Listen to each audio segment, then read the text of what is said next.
አንዳንድ ጊዜ ታውቃላችሁ ሰው ወዶ አይደለም ራሱን የሚያጠፋው። ሞትም እረፍት ነው። ወላሂ ቦኒ ትክክል ነገር ነው ያደረገችው። በቃ ኖሮ ከመሰቃየት ሞቶ መገላገል ይሻላል። ወላሂ እኔ አሁን ያን አማረኝ፣ መገላገል በቃ ኖሬ ከሚሰቃይ። ሰላም ሰላም የዩቲዩብ ቻናል ላይ ተከታዮቼ እንደናችሁ ሰላም ናችሁ? ሰላማችሁ ብዙ ሲወል እንደናችሁ? እኔ ሰላም ነኝ። ዩቲዩብ አዲስ የሆናችሁ ሰብስክራይብ፣ ላይክ፣ ሼር ያደርጋችሁ አበረታቱኝ ማለት ነው። እንዲሁም ነባራት የሆናችሁ ደግሞ አበረታቱኝ፣ በርታት አይለየኝ ማለት ነው። እና ዛሬ የማወራው መጣሁ ማለት ነው። ምንድነው? ስለ ሴቶች ነው የማወራው፣ ስለ ተስፋ መቁረጣቸው ነው የማወራው የመጣው ማለት ነው። እና ለምንድነው እንደዚህ ብለን ህይወታችን እስከምናጠፋ ድረስ ለምንድነው እንደዚህ ተስፋ እንቆርጠው? ወደችዬ አራተስንስ ቆም ብለን እናስብ። ወደችዬ ወደ ሰል መግባት እኮ ነው። ወደችዬ ደግሞ ተው ግን አግብተን እንደዚህ ብለን ፋቡልጭ ብለን አግብተን ለምንድነው እንደዚህ ተስፋ የምትቆርጠው? ወደችዬ ሞት እኮ እኔ ቀላል እንዳይመስላችሁ። በራሳችሁ በእጃችሁ ያጠፋችሁ ህይወታችሁ እኮ ሰማያት ስትወርቁ ትጠየቃላችሁ ማለት ነው። ተው እህቶቼ ተው ሞተት ቀላል እንዳይመስላችሁ። ተው ተስፋ ትቁረጡ ወደችዬ። እንዴ ለምንድን ነው እስከዚህ ድረስ ለምንድን ነው ተስፋ የምንቆርጠው? ወደችዬ ታተዩ ወደችዬ። እውነት ሁለቱ ልጆች እዚህ እነዚህ ሴቶች ውስጥ እዩዋቸው። እችኛዋ ታንቃ ሞታለች እየተባለች ነው፣ ኦሮሞ ናት።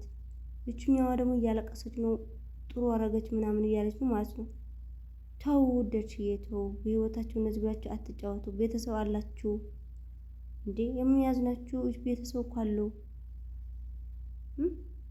ለምንድን ነው ህይወታችን የምንጠፋው? ለምንድን ነው ተስፋ የምንቆርጠው? ተው ወደችዬ ተስፋ እንቁረጥ ወደችዬ። እውነቴ ነኝ እንዴ። ነገ እኮ ሌላ ቀን ናት። ዛሬው ነገ ግን ሌላ ቀን ናት። ነገ ደግሞ በጣም ጥሩ የሆነች ቀን አለች፣ አንድ ቀን ማለት ነው። አውቃለሁ ኮመንተሮች ልብ የሚሰብር አጥንት የሚሰብር ኮመንተሮች ይጽፋሉ፣ አውቃለሁ። ግን ስለ ሰው ሳይሆን ስለ ቤተሰባችሁ ስለ ህይወታችሁ ብላችሁ ኑሩ ውደችዬ። ስለ ሰው ብላችሁ አትኑሩ ሁሌም ማለት ነው። ወደ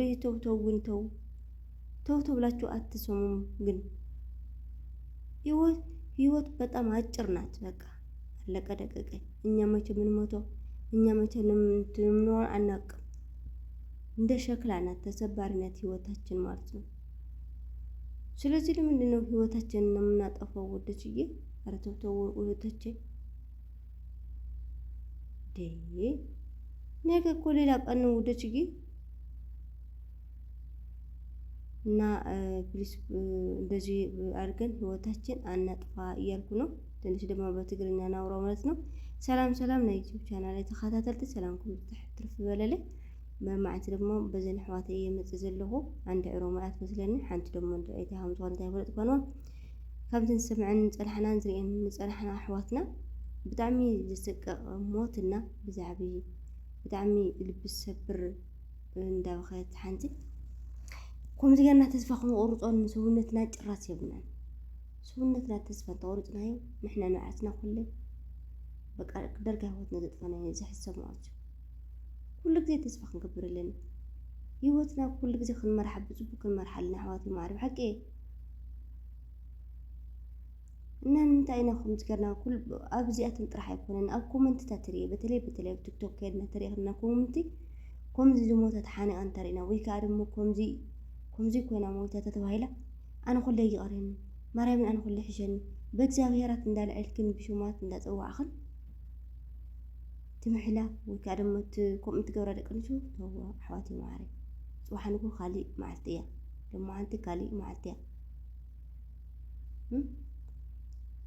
ንምንታይ ኢና ከምኡ ንገብር ግን? እና ኣሕዋት ማዕረ ብህይወትና ቀልዲ ብህይወት ቀልዲ ማለት በተለይ ህዝቢ ክርስቲያን ኣብ ሰማያት ከይድና ተጠየቕቲ ኢና። ወልታ ድኻ ተሓተቲ ኢና ብነብስና ማለት እዩ። እግዚአብሔር ኣምላክ ዘይፈቅዶ ነገር ከምዚ ገና ክንብል ከለና ብጣዕሚ ተጠያቂና ኣሕዋተይ ማዕረ ስለዚ ኩልና ንጠንቀቀሉ ካብዚ ከምዚ ነገራት ተስፋ ምቁራፅ ዝኾነ በቃ ተስፋ ተስኩትቆረጣ ተስፋ ግበራ በቃ ተስፋ እንታይ እዩ ተስፋ ማለት ትፈልጦ ዲኻ እንታብስሩ ተስፋ እኮ ናይ ወዲ ሰብ ስንቂ እዩ እና ተስፋ እናገበርና ብሂወትና ኣብ ስደት ኣለና ሕና ቤተሰብ ኣለውና ዓዲ ኣለውና ቤተሰብ ኣሕዋት ኣለውና ዝሓዝኑልና ዝሓስቡልና ንሕዝኖም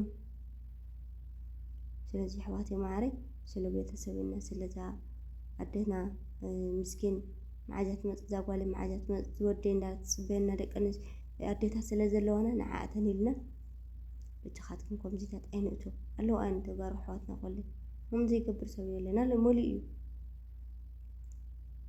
ስለዚ ፕሊስ ኣሕዋተይ ማዕረይ ከምዚታት ነገርተ ኣምላኽ ይሰውረና እስኻትኩም ኮለይ ንሰውነትክን ተረጋግእኽን ሓሲብክን እይድ ኣኽት ከዳ ዘለክን በርሲኢልካ በቃ ሃንደውታዊ መፀለይ ኢልካ ኣነ እውን ማሕነቕ ትሕሸኒ ኣነ እውን ምማ ትሕሸኒ በቃ ዝንባዕ ዓርሱኩ ሓጢኣት እዩ በቃ ተተዛሪብናዮ ማለት ሓጢኣት እዩ ዓብዪ ሓጢኣት እዩ ማለት እዩ